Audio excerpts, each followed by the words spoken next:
Hello বন্ধুরা, সবাই কেমন আছো? আশা করি সবাই ভালো আছে। তো আজকে চলে আসলাম আমাদের দত্তপুকুর মান্নাপাড়ার রথের মেলাতে। আমরা সবাই মিলে, আমি, আমার মা, আমার বৌদি, দিদির মেয়ে আর মাসি।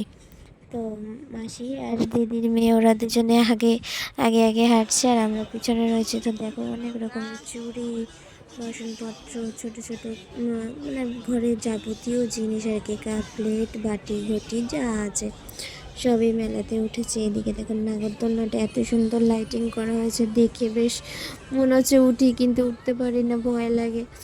তো কারা কারা আমার মতো ভয় পাও নাগরদোলনা উঠতে একটু জানিও। এখানে দেখো একটা বাচ্চা বেলুন নিয়ে খেলা করছে, বেলুনটা পেয়ে ভীষণই আনন্দ পেয়েছে। আর এপাশে আমার মা একটু দোকানে গেছে, জানো তো মেয়েরা দোকানে গেলে আর আসতে চায় না, তো গেছে আর বেরোচ্ছেই না। তারপরে এগিয়ে চললাম আরও ভিতরে। তো দেখো এখানে অনেক রকমের ডিনার সেট টেট সবই রয়েছে মেলায়, যা যা আর কি থাকে। আর এই যে আমার মা সবাইকে একটু হাই করে দিল। তারপরে আমরা এগিয়ে চলছি, আরও দোকানপাট রয়েছে এই পাশটায়। তো সবার লাস্টে গিয়ে রথ তোমাদেরকে দেখাবো। তো সামনেই রয়েছে আমার মাসি ওরা, আর আমরা পিছনে রয়েছে যে আমার বৌদি একটু দাঁড়িয়ে পড়েছে। আমরা একটু ভিডিও ক্লিপ নিয়ে নিচ্ছিলাম, একটু ছবি তুলে নিচ্ছিলাম। এখানে যে লস্যিও রয়েছে, দেখো গরমে বেশ একটা আরামদায়ক জিনিস, খাওয়ার জিনিস রয়েছে, সেগুলো হলো লস্যি। আর এদিকটায় আরও অনেক রকমের রয়েছে, দেখো জামা কাপড়ের দোকানও উঠেছে এই মেলাতে। আর এপাশে ঘর সাজানোর জিনিস, অনেক রকমের নানা রকমের জিনিস, এত সুন্দর লাগে এই ঘর সাজানোর জিনিসগুলো, মনে হয় কি সব যেন বাড়িতে নিয়ে যায়। ফ্লাওয়ার ভাসগুলোও ভীষণ ভালো লাগে, এখন নতুন নতুন ফ্লাওয়ার ভাস উঠেছে, তো ঘর সাজাতে ভীষণই ভালো লাগে এগুলো দিয়ে। যাই হোক, তো আরও এগিয়ে চললাম, তোমাদেরকে দেখাচ্ছি। দেখো এখানে পাপড়ি চাটের দোকানও বসেছে, তো কারা কারা খাবে চলে এসো আমার সাথে মেলাতে, চলো ঘুরে আসি সবাই মিলে। আর এ পাশটায় উঠেছে ওই ঘরে যেগুলো কুলো পাখা, তারপরে হামল দিস্তা, বাটি থালা, গ্লাস, হাতা খুন্তি, সব রকমের যে স্টুল, এদিকে বাদাম জিলিপি গজা, এগুলো তো মেলাতে থাকবেই, তাই না? রথের মেলা মানে পাঁপড় ভাজা।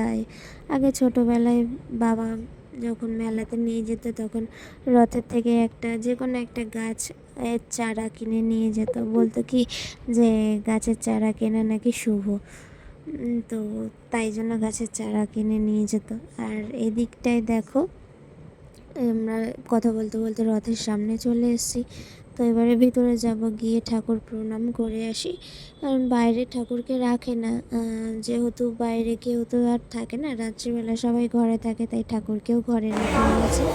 আর ওই ঘরে তো আবার বার করা হবে। তো দেখো ঠাকুরকে আমরা এখানে প্রণাম করে নেবো, তারপরে তো আবার বাইরে গিয়ে একটু ছবি টবি তুলবো, তারপরে খাওয়া দাওয়া করে যে যার বাড়ি চলে যাব। ওরা ওদের বাড়ি চলে যাবে, আমিও আমাদের বাড়ি চলে যাব। তো এই যে আমার মা, আগে ছিল আমার দিদি, এপাশে দিদির মেয়ে রয়েছে। আমি মেয়েকে বলছি একটু হাই করে দাও সবাইকে, তো হাই করে দিল। আর বৌদি ওই যে ওইটা দেখো আমার মাসি, আর বৌদি পিছনেই দাঁড়িয়ে আছে, তোমাদেরকে দেখাচ্ছে দেখো, এই যে আমার বৌদি। তো আবার কথা বলতে বলতে চলে আসলাম, দেখো অনেক নানা রকমের ক্লিপ টিলিপ উঠেছে, আর আলোগুলো পড়ছে এত সুন্দর, মানে লাগছে বলার মতন না। এদিকে ফ্লাওয়ার বাস, ফুল, টেডিও উঠেছে, কত ছোট ছোট কিউট কিউট, বেশ ভালো লাগে আমার এইগুলো। তো ভিডিওটা ভালো লাগলে অবশ্যই লাইক কমেন্ট শেয়ার করো, আর সবাইকে অনেক অনেক অনেক ভালোবাসা রইলো। সবাই ভালো থাকবেন, সুস্থ থাকবেন, টাটা।